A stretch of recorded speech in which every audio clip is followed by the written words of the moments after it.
Madam, आपने हमारे कार्यक्रम के माध्यम से बहुत सारी रेसिपीज आज तक सुनी है और नोट की होगी। और हम महिलाएं जब साथ में बैठती हैं, बातें करती हैं, तो हम वहाँ भी कई बार नई नई रेसिपीज के बारे में चर्चा करते हैं, विधि जानने की कोशिश करते हैं, हम कैसे बना रहे हैं, आपस में बातें करते हैं। क्योंकि हमारा ज्यादातर जो समय है वो किचन में ही खाना बनाने में या नई नई चीजें ट्राई करने में बीतता है। तो बहनों, आज हम उन विधियों के बारे में जानकारी नहीं लेंगे, हम भारतीय पाक कथाओं के बारे में जानेंगे कि एक्चुअल में ये जो हमारी कला है, पाक कला, उसका इतिहास क्या रहा है, हम इसके बारे में जानकारी लेंगे। और इसी विषय पर आज बातचीत करने के लिए हमारे साथ स्टूडियो में उपस्थित है श्रीमती मंजू काला जी। मंजू जी, आपका हमारे कार्यक्रम महिला जगत में बहुत बहुत स्वागत है। धन्यवाद। मंजू जी, भारतीय पाक कथा, इसका मीनिंग क्या है, इसके बारे में थोड़ा सा हमें विस्तार से बताइए। जी, हमारे देश में खान पान की सदियों से समृद्ध परंपरा रही है। खान पान की जितनी शैलियाँ और व्यंजन भारत में पाए जाते हैं, उतने विश्व के किसी अन्य भाग में देखने में नहीं आते हैं। पौराणिक कथाओं से लेकर आज तक भारत में कई तरह की भोजन संस्कृति का संकेत मिलता है। वर्तमान में जो इतिहास प्रचलित है, उसमें बताया जाता है कि ईसा से करीब 1500 साल पहले आर्य गंगा के मैदानों में बसने लगे थे और खेती करने लगे थे। इसके साथ ही विभिन्न प्रकार के भोजन तैयार करने का सिलसिला भी शुरू हुआ। शुरू में भोजन का मुख्य आधार चावल, गेहूं, जौ और अन्य मोटे अनाज थे। बाद में इनके साथ सब्जियों और मसालों का उपयोग शुरू हुआ। इसके अलावा मांसाहार भी प्रचलित था। गेहूं और जौ के आटे की रोटियां उतरी और पश्चिमी भारत का प्रमुख भोजन रही, जो आज तक चला आ रहा है। जबकि पूर्वी और दक्षिणी भारत में मुख्य भोजन चावल है। मध्य युग में ज्यादातर भारतीय अनाज, फल, सब्जियों, दूध से बनी वस्तुओं का सेवन करते थे। इसे भारत में शाकाहार की शुरुआत मानते हैं। छठी शताब्दी से बौद्ध और जैन धर्म शाकाहार का निरंतर विकास होता चला गया। इसके बाद भारत में विश्व की अन्य संस्कृतियों का आगमन हुआ, जिससे खान पान की शैलियों में बड़ा बदलाव आया। प्रवासियों, व्यापारियों और आक्रमणकारियों के आने से खान पान की विभिन्न शैलियाँ विकसित हुई। मंजू जी, आपने शैलियों के बारे में बोला, तो ये कौन कौन सी शैलियाँ हैं और कहाँ की हैं? थोड़ा इसके बारे में बताइए। जी जरूर। अरब आक्रमणकारी अपने साथ धनिया, जीरा और कॉफी लेकर आए थे। धनिया और जीरे को भारतीय मिर्च और हल्दी में मिलाकर करी बनाने का सिलसिला शुरू हुआ था। पारसियों के भारत में आने के बाद यहाँ बिरयानी का चलन शुरू हुआ। मुगलों के आने के बाद सूखे मेवों का प्रचलन बढ़ा और नए तरह के मांसाहारी और शाकाहारी व्यंजन बनने लगे। भारतीय भोजन शैलियों में उत्तर भारतीय भोजन शैली सबसे लोकप्रिय है। यूँ तो भारतीय भोजन शैली में दक्षिण भारतीय, कर्नाटका, गोवन भोजन शैली प्रचलित है, किंतु भारतीय भोजन में उत्तर भारतीय भोजन का कोई सानी नहीं है। उत्तर भारत में ज्यादातर गेहूं पैदा होता है, इसीलिए परंपरागत तौर पर कई तरह की रोटियों, नान, तंदूरी रोटी, चपाती या पराठे का सेवन किया जाता है। समोसा उत्तरी भारत का सबसे पसंदीदा नाश्ता है। दही से बनने वाली लस्सी भी स्वाद भरा पेय है। गुलाब जामुन और मोतीचूर के लड्डू पसंदीदा मिठाइयाँ हैं। उत्तर भारत के कुछ रोचक व्यंजनों में रेशमी कबाब, सीख कबाब, शामी कबाब, कश्मीरी पुलाव और मटन है। कश्मीरी भोजन शैली में सबसे महत्वपूर्ण सामग्री मटन है, जिसकी 30 से अधिक किस्में हैं। पंजाबी भोजन शैली मध्य एशियाई और मुगल भोजन शैलियों से प्रभावित है। दाल, सरसों का साग और मक्के की रोटी, तंदूरी रोटी, मीट करी, रोगन जोश, भरवा पराठे पंजाबी भोजन शैली के कुछ लोकप्रिय व्यंजन हैं। अवधी भोजन शैली में पारसी, कश्मीरी, पंजाबी और हैदराबादी शैलियों का समावेश दिखता है। अवध में भोजन पकाने की दम शैली अर्थात धीमी आंच पर एक बड़ी हांडी में खाद्य पदार्थों को बंद करके पकाया जाता है। जहाँ तक बात दक्षिण भारतीय भोजन शैली की है, वे विभिन्न व्यंजन तवे पर सेके जाते हैं। मसलन डोसा, उत्तपम, जिसके साथ सांभर का प्रयोग किया जाता है। सांभर पत्ती दाल से बनाया जाता है। इसके अलावा दक्षिण भारत में करी पत्ता, इमली और नारियल के प्रयोग के लिए भी जाना जाता है। आंध्र प्रदेश अपने हैदराबादी व्यंजनों में बिरयानी, चिकन कोरमा और शीर खुरमा प्रमुख है। कर्नाटक की भोजन शैली दक्षिण भारतीय राज्यों के समान और यह उत्तर में स्थित महाराष्ट्र और गोवा की भोजन शैली से भी मिलती जुलती है। कर्नाटक में भोजन पकाने की दो प्रमुख शैलियाँ हैं। ब्राह्मण भोजन शैली जो पूरी तरह शाकाहारी है और कुर्ग की भोजन शैली जो मांसाहारी व्यंजनों के लिए मशहूर है। तमिलनाडु की चेट्टीनाड भोजन शैली के व्यंजन गर्म और ताजा पिसे हुए मसालों से भरपूर होते हैं। जहाँ तक बात भारत के पूर्वोत्तर राज्यों का है, फर्मेंटेड भोजन मोमो, सिटकू, शेल रोटी प्रमुख है। आपने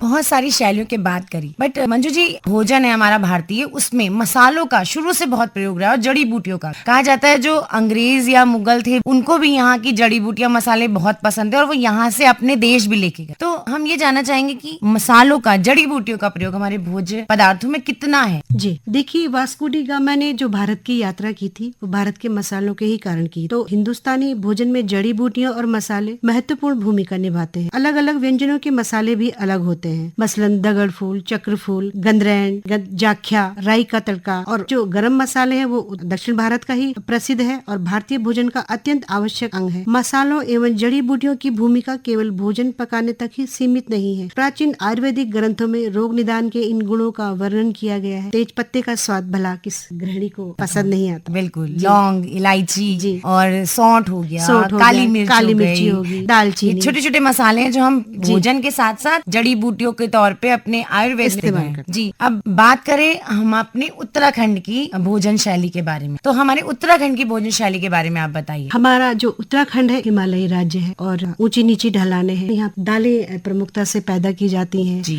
राजमा, मास की दाल, झंगोरा, कोदा, कौनी यहाँ की प्रमुख फसलें हैं। हमारे उत्तराखंड की भोजन शैली में कोदे के आटे यानी रैगी के आटे को प्राचीन काल में बड़ा महत्व दिया जाता था, जो कि मोटे अनाज के रूप में हमारे घरों की रसोइयों में विराजमान रहता था। हालांकि समय बढ़ने के साथ साथ पूरे विश्व ने जो उत्तराखंड की भोजन शैली है उसको सराहा और अपनाया है। उत्तराखंड की भोजन परंपरा में बर्तनों का भी बड़ा योगदान है। जलते चूल्हे की आग की, देवदार, बांज की लकड़ियों के चूल्हे पर भड्डुओं में खाना बनाया जाता है। मसलन बाड़ी, फाणू, काफली बनाया जाता है। और जो उत्तर भारतीय रसोई की जो शान है, तस्मे नाम का एक व्यंजन है जो ठिठुराती सर्दी में आग के चूल्हे पर भैंस के दूध को खूब औटाकर चौलाई जो रामदाना होता है उसकी खीर बनाई जाती है। दाल के स्वाले बनाए जाते हैं। तोर की दाल जो सर्दियों का प्रमुख व्यंजन है, सूप भी बनाया जाता है। दाल के पकौड़े, कई किस्मों की चटनियां हैं, भांग की चटनी, तिल की चटनी, रिसोड़े की चटनी, लिंगड़े का साग, काफली भात, झंगोरे की खीर, झंगोरे का उपमा भी बनने लगा है। झंगोरे का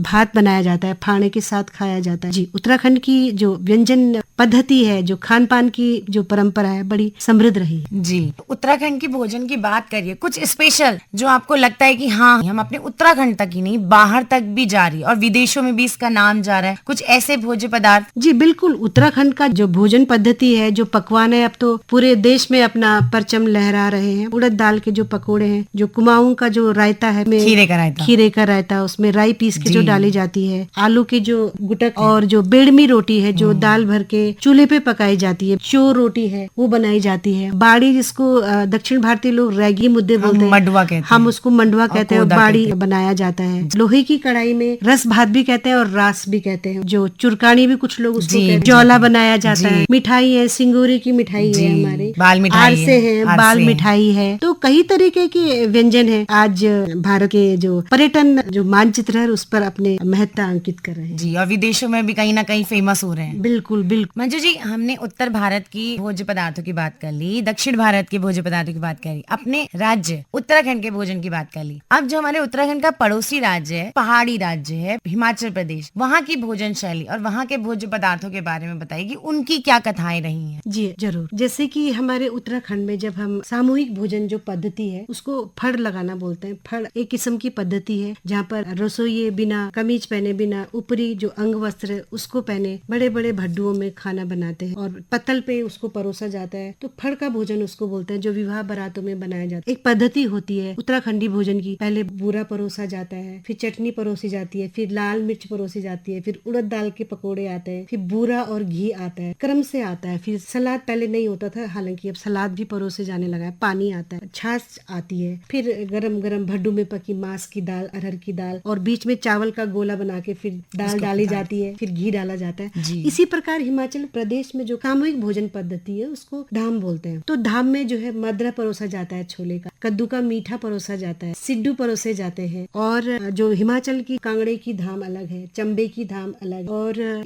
जैसे हमारे यहाँ रसोईया कहते हैं उत्तराखंड में, तो हिमाचल में उसको बोटी कहते हैं। जी मंजू जी, आपने इतनी सारी पाक कथाओं के बारे में बताया, जाते जाते हमारी महिलाओं को जो आपको बहुत पसंद है, कुछ ऐसे भोजन शैलियाँ या भोज्य पदार्थ उसके बारे में बताइए। जी जरूर। सबसे पहले तो मैं चंबा का ही जिक्र करना चाहूंगी। चंबा में दिवाली के अवसर पर एक व्यंजन बनाया जाता है जिसको कि कांजन कहते हैं। तो दामाद के लिए वो कांजन परोसा जाता है। ऐसे ही स्टेट है पश्चिमी बंगाल, वहाँ पे जो भोजन पद्धति में सबसे पहले शुक्तो परोसा जाता है। शुक्तो एक प्रकार का कड़वा व्यंजन होता है। उसके बाद में क्रम से दालमा, दाल को बोलते हैं, और फिर लुची पूरी को कहते हैं। पूरी के बाद फिर उनका माछ झोला आता है, बेत की मछली आती है। और एक बात और, उत्तराखंड का जो हिमालयन ट्राउट जो फिश है काफी प्रसिद्ध है, और जो बाहर से लोग पर्यटक आते हैं यहाँ हिमालयन ट्राउट जरूर खाते हैं। बंगाल का रोसोगोला है, उड़ीसा का भी दाल में है, पीठा बोलते हैं उड़ीसा। और जो छत्तीसगढ़ी राज्य है वहाँ पर महुआ के फूलों की व्यंजन बनाया जाता है। केरल का पायसम है, प्रसिद्ध है, जो चने की दाल से बनाया जाता है। अपम है, और तमिलनाडु में अक्की रोटी, खासकर कर्नाटका में चावल के आटे की, जिसको की उत्तराखंड में बागड़ रोटी बोला जाता है। मतलब हमारा भारत भारत इतनी सारी पाक कथाओं के लिए फेमस है। हर राज्य की एक अलग अलग परंपरा है, चाहे वो भोजन की हो, चाहे वो संस्कृति की हो। तो विविधताओं का देश है जहाँ पे बहुत सारी शैलियों का विकास हुआ है। तो मंजू जी, आज आपने हमारी महिलाओं को भोजन की पाक कथाओं के बारे में जानकारियां दिया, इसके लिए बहुत बहुत शुक्रिया। जी शुक्रिया, बहुत बहुत आभार।